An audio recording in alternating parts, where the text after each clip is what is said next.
Can you tell me how much you scored the first time? Somewhere around 97.4. Okay. So I work in ICICI Bank, and last year we had some critical projects with respect to some RBI guidelines. So I was busy with that till August, September. So I started my prep very late. So in your profile, I saw that you converted IIM-K code last year. Yeah. So in order to answer the question that CAT asked, you need to have an in-depth understanding of the passage, because CAT mostly asks logical and inference-based questions. Since the past 3-4 years, this has been the trend. Yeah. The reason we started it was because many times when I used to meet students, they used to tell me that, sir, I started preparing very well. Okay, I studied for 1 month, and then 2 days I didn't do anything, and then I lost all motivation. Because I have a friend who missed his exam because he was not able to sleep. It's a big decision, right? I blacked out. Those 8 minutes were wasted. So 8 minutes out of 40 is like 20% of the paper just gone. Hi guys, today I'm very happy to introduce Akash here with us. He's a student of Cracku, and he has done very well in CAT 2024. He scored 99.97. So I wanted to interview him and try to see, talk about his journey, what he has done, which I feel will help even the future aspirants. So welcome Akash. I'm very happy to see you. In general, whenever I meet a student of Cracku who has done well, it gives me a lot of satisfaction. So very happy to see you. Yeah, it's a pleasure, sir. Yeah. It's like kind of a fanboy moment for me as well, meeting you in person. Yeah. So just to get started, can you tell us about yourself, as in where you studied, all of those things? Yeah. So hi everyone, myself Akash Dwivedi. I'm 26 years old, born and brought up in Prayagraj, Uttar Pradesh, wherein I completed my formal years of schooling. Post that, I completed my undergrad from BITS Pilani, Hyderabad campus. I graduated in 2021. I majored in chemical engineering. Post that, I worked for 1 year at EXL Service as a business analyst for a US-based healthcare company. And since the past 2.5 years, I've been working at ICICI Bank in their treasury back office. Okay, very good. And you've started taking CAT when? Which year approx? Yeah, so this was my second serious attempt, 4th attempt overall. Okay. So I gave CAT first in 2021, and since then I've given it for 4 Can you tell me how much you scored the first time? Somewhere around 97.4. Okay. Yeah. And last year also you scored well, right? Yeah, I got around 99.7 percentile last year, but I did not get the colleges of my choice, so I chose to give it another shot. Yeah. So in your profile, I saw that you converted IIM-K code last year. Yeah. And you chose not to join it. I mean, that's a big decision, right? It was a huge gamble. I mean, no offense against any college, or like it's one of the top colleges of India, but I felt that I could have done better in the exam. I wanted to, perform at my absolute best. So it was a very tough decision for me, May 2024. But I chose the path I should give it one more try. And it worked out well for me in the end. It worked out well, but in general, when I'm trying to put myself in your shoes, okay, you have done well, 99.7. 99.7 is a very good score, excellent score. Okay, now you have done that, and based on it, you got calls from Lucknow, Kozhikode, Indore. Yeah. So for you to actually increase from 99.7, the odds are, yes, it is possible, definitely. But again, it is not super easy, right? You would not say that, okay, I scored 99.7. I can, with some more effort, I can score 99.9. Is a very courageous decision. You don't think so? So you have been doing it for past 5-6 years, being at the top. So that pushed me as well. Yeah, I can also try to give it a shot. Good man, very nice. If like I was telling you earlier, whenever I feel people are motivated, they can do better. So it is always good. So this decision, again, I'm coming back to it. Do you discuss with your parents and they were supportive, or? I mean, I faced a bit of backlash, but in the end, I convinced them that, give me 6 months, 7 months to just, prove my mettle. And in the end, they were quite happy when the results rolled out. Very good, very good. So this time you got 99.97. Yeah. Very good, excellent. And so can you tell me about this year's preparation plan? How was it different from last year or the year before that? Okay. Anything that you did differently? Yeah. So one thing, last year, to give a bit of a context, so I work in ICICI Bank, and last year we had some critical projects with respect to, some RBI guidelines. So I was busy with that till August, September. So I started my prep very late, and I relied heavily on mocks last year. So I started giving, the daily targets, sectional mocks. This was my initial preparation plan, and it worked out for me decently well. But I felt that I did not, dive deeper into the nuances, the concepts, and all the types of questions in LRD and Quant. So this year, what I did differently was I started my prep a bit early in June, July. Again, I started with daily targets, but this time I actually micro-analyzed my every target I gave, every sectional I gave, I analyzed it. I believe that was lacking last year. So one part was the micro-analysis part. Secondly, the sections verbal was, my weakest link. So I tried to improve in verbal this year. I basically read a lot. Last year, I did not have that much reading practice behind me. This year, I'm a huge football fan and I follow this app called One Football. I, religiously read like 8 to 10 articles on a daily basis. Okay. And that, got me into the groove of reading. Very good. Yeah. And once I got into the groove of reading, I then started to, nitpick every line in every sectional and mock that I gave to actually try to understand what the author was saying. Earlier, I just used to read the RC like we used to do in school days. Just read a passage and, just try to answer the question, but without actually understanding it. So, in order to answer the question that CAT asked, you need to have an in-depth understanding of the passage, because CAT mostly asks logical and inference-based questions. Since the past 3-4 years, this has been the trend. Yeah. So, in order to do that, you need to actually put yourself in the shoes of the author, right? That's what I did, and try to understand why he wrote what he wrote.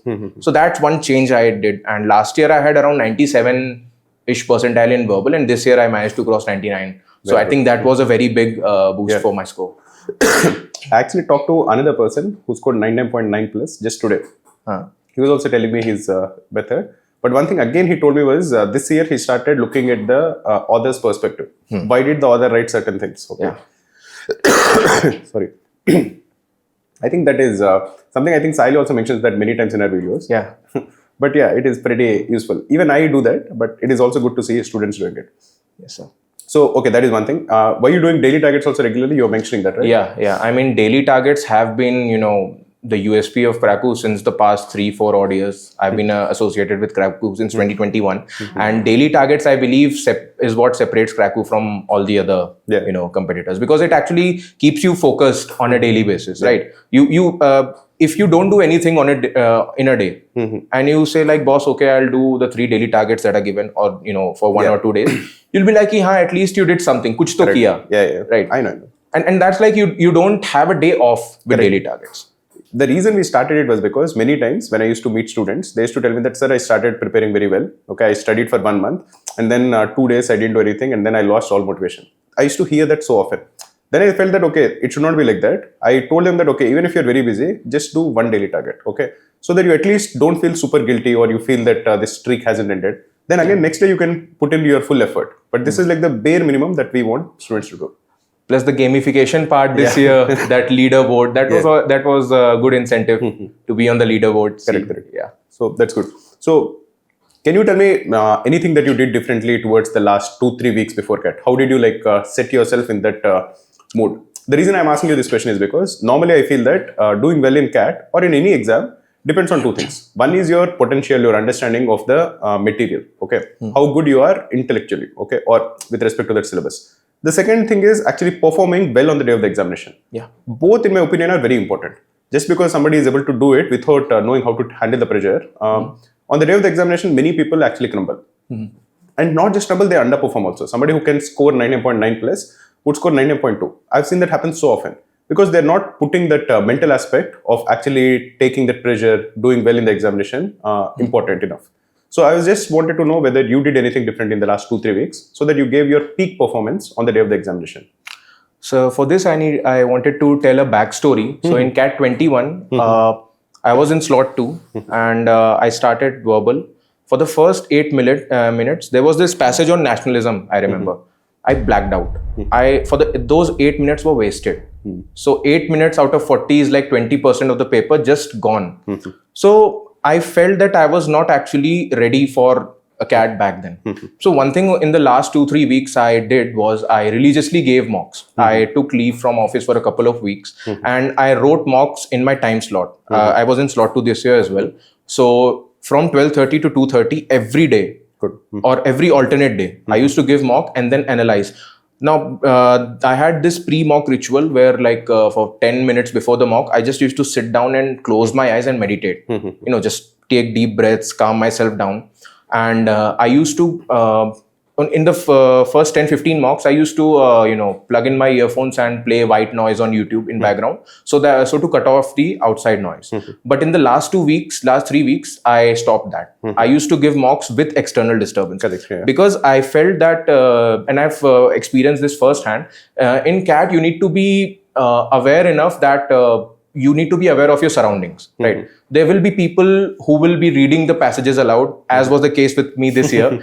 A person was sitting just across the row, and like 10 minutes were remaining in verbal, and he started reading everything aloud, and it distracted me. Of course. Yeah, but I was prepared for that, right? So I tried to emulate whatever can go wrong on the D-Day 2-3 weeks before that. That's number one. Number two, during those 5-10 minutes, I just used to mentally tell myself कि for the first 40 minutes verbal aa raha hai, you need to do 2-3 RCs in the initially, then switch to verbal ability, then RC. I had a strategy planned out. In LRDI, I had this, like, you had to read all the passages, all the sets, and then jump to the set which I was the most familiar in. In Quant, I was like, okay, I have to read through the first 4 or 5 questions, the first chunk, then attempt whatever I could, and then move to the next chunk. So I just used to, daily, iteratively tell myself that I will do this on the D-Day. So I believe that, instills a muscle memory. Correct. Because that helps you perform on the D-Day. So that's one thing I did differently this year. I actually visualized every attempt, every mock, and I took it as if I was giving the actual CAT. Very good, man. Very nice. So on the day of the examination, were you able to sleep well on the day before, or were you having any anxiety or? Yeah, I mean, it was 12:30 and my center was Maula Ali. It was 1.5 hours away. So I had everything planned out. I slept at 1 at night, and I woke up at 9. So I had a sound sleep. Pretty good. Yeah. So I believe having a sound sleep actually works in your favor. 100%. Don't oversleep and don't sleep less. Because I have a friend who missed his exam because he was not able to sleep. He had morning slot, and he couldn't sleep. He went to bed at 5 in the morning, and he had to wake up at 6. And because of that, he was unable to give the exam. It was, I felt very bad for him. Of course. Yeah, and this actually happens with a lot of candidates. Correct. Yeah, normally what I tell people is, it is quite likely, especially for slot 1, to be not able to fall asleep. I just tell them that slot 1, you don't have to worry. Your adrenaline will kick in, okay, the moment the exam starts. You'll perform nearly as well as you can, okay. So it should not matter too much, because I tell this also because I want to calm them down. Because the more they keep thinking that, okay, I'm not falling asleep, it's 1 now, it's 2, it's 3, they're not going to fall asleep. Yeah. So it's okay. So when you took the examination, did you know that you did well immediately, or did you feel that things can go wrong, or? I mean, I was unsure about verbal because I had this feeling at the back of my mind that I have been weak in verbal throughout. So apart from verbal, I was pretty confident in LRDI. Like, I attempted 16 questions in LRDI and got all of them correct. So I was pretty confident that whatever I'd done in LRDI, I was thorough with it. And in the last 1.5 minutes, I checked all my answers again.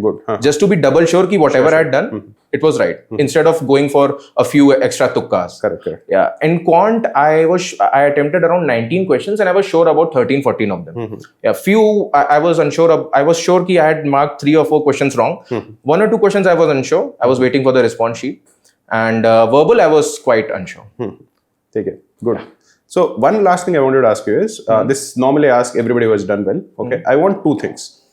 This is as an advice to future CAT aspirants. Okay. One thing you think you have done well, which you would want the CAT aspirants to do. And one thing that you think you made a mistake in, okay, you don't want that mistake to be repeated by future CAT aspirants. So one thing you did well and one thing you did wrong, something like that. Okay.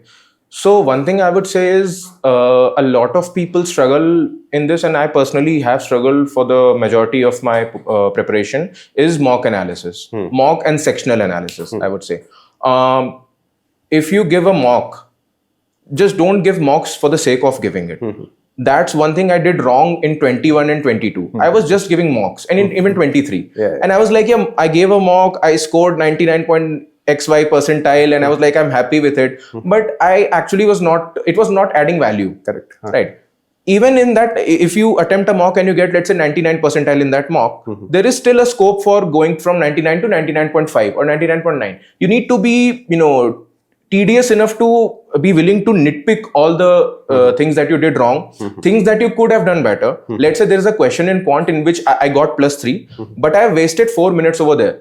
So what I used to do this year was, I used to make notes in my personal note analysis notebook.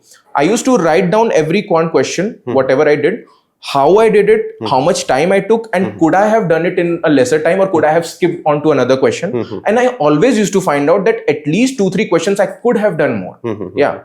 Similarly, in LRDI, I used to have this key. Okay, last year there were 4 sets, right? So set 1, set 2, set 3, set 4. Whenever I used to analyze my mocks, I used to make an ideal order of attempt. That okay, if I have read the sets, I should start with set 2. It's a DI set. Then set 4. It's let's say an LR set. Okay, then set 3 and set 1, right? And I would actually write my attempt. Ki I did this first and that, and I would try to match it. Correct. Yeah. And I would try to reduce the gap as much as possible. Number 3, in LRDS specifically, instead of going for the entire set, I also tried this strategy of solving a set partially and then coming back to it towards the end. Yeah, because that thing is retained in your mind. Correct. Yeah. So these nitty-gritties have to be taken care during your analysis, especially in verbal as well. Okay, if let's say you attempted an RC passage for 7 to 8 minutes, you read it for 4 minutes and you were able to solve the questions in 40-50 odd seconds. Yeah, that's all right. Let's say you attempted a passage for 10 to 12 minutes, you got all of them correct, but that's not ideal. Because you could have, out of the 4 questions, you could have skipped 2, you could have gotten those 2 correct, and then you could have jumped on to some other verbal ability question. Yeah. So these fine tuning, these nuances have to be dealt with during the analysis. That's one thing. And the second thing is that I did wrong this year. Don't take any question to your ego. In quant, I have this very weird knack that I take questions to my ego, and that usually I end up wasting a lot of time. I analyzed my paper after giving CAT when the response sheet came out, and I scored 41. My raw score was 41, and I could have scored 51. Yeah. Only if I had done the questions that I attempted correctly. I made absolutely silly mistakes because I was, either too focused on something else, or too excited, or too fixated on something. Yeah. So these things have to be avoided. That's one thing I would tell everyone. And as far as the preparation is concerned, CAT is not exactly a game of knowledge. It's a game of temperament. Correct. Yeah. How well are you able to keep your composure? Yeah. It's like a penalty shootout. Yeah. Even everyone can score that goal, but during that moment when you are on the spot kick, over there you have to have your composure. Correct. Very nice, man. Very nice, Akash. Okay, I think you have also shared very important things. One thing I think people underestimate, which again I want to reiterate, just what you are saying, is the importance of analyzing mocks. Okay, like when you are telling me all of this, also I could feel that you are putting in a lot of mental effort into analyzing, which will definitely help you even after every mock or after every analysis. If you're improving by 1%, if you're improving, at least if you're able to recognize your mistakes, okay, or your issues in your strategy, that itself is sufficient. Once you analyze and figure out that this is the mistake I'm making, you'll think about it and you'll try to fix it. So I think I could sense that you have done a lot of even this kind of an introspection, which I think is very appreciative. Yeah. And I would like to quote a friend of mine. He used to give me a lot of advices during CAT preparation. And he said, last year you scored 99.7 percentile. You have that base set, right? You have to work on top of that base. So why are you repeating the same mistakes again? If you have to make mistakes, make new mistakes. Don't make this old mistakes. So that's one thing I would like to tell everyone, that make new mistakes, even if you're making them. Very nice, man. Very happy to hear your story. Okay. Extremely happy that you came to our office and we got to meet you. Okay. Yes, sir. All the best for your interviews. We'll anyway stay in touch. So I'll help you with whatever we can for the interviews also. Okay. Yeah, it was a pleasure for me as well. I wanted to meet you since 2021. I'd interacted with you on live streams quite a few times. But yeah, this is surreal for me right now. Thanks, man. Thanks for coming. Yeah. Thank you for having me, sir.